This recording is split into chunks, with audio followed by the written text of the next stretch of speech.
Bonsoir, cette semaine, Maître Haas dans Marquez-vous. Marquez-vous.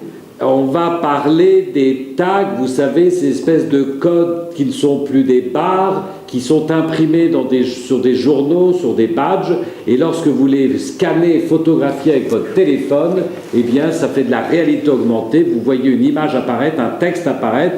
Maître Haas, c'est un hyperlien. Est-ce qu'on ne peut pas truquer cet hyperlien, le falsifier, le récupérer? Il y a pas des... Où sont les risques? Alors, avant de parler de truquer, de parler de risques, regardons d'abord l'avantage. L'avantage, c'est que c'est un outil qui est génial, dans la mesure où, grâce en fait au tag, et donc au scan du tag, je vais pouvoir arriver directement sur un site internet ou sur la page qui a été prévue à cet effet. Donc c'est un gain de temps qui est colossal. C'est vrai que ces petits carrés, pixels, etc., c'est assez magique, il y a un effet magique, il suffit d'avoir en fait le scan qui permet d'aller dessus.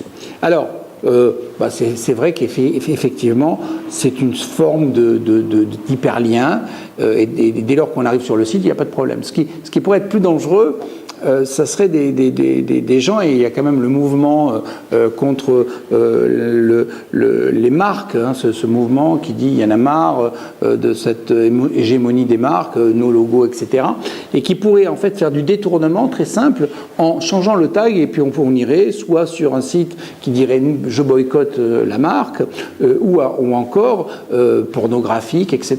Donc là, c'est vrai, on serait dans le cadre du détournement.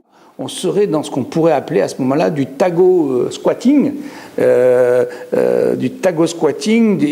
et bien entendu, c'est punissable. Le tag appartient en fait à la société qui, là, c'est un des éléments de son actif incorporel, puisqu'elle permet de renvoyer sur son site. Est-ce qu'il pourrait se déposer d'ailleurs le tag? Ça pourrait être déposé en tant que logo, oui, pourquoi pas, oui, à partir du moment où, puisque chaque tag est différent. On reconnaît le profil de Laetitia Casta, mais c'est pas évident. On n'a pas demandé l'autorisation. Ça, c'est sûr que ça, c'est moi. Ah ben oui, mais ça, là, elle pourrait dire que c'est elle, si c'est à peu près. Non, mais ça, on peut. De toute façon, si jamais il y a un problème, c'est toujours par le risque de confusion, et les confusions.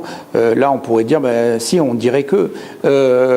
À partir du moment où on dirait que, ça pose un vrai souci. On n'a pas le droit de se mettre. En tout cas, ça pourrait être considéré comme étant une faute.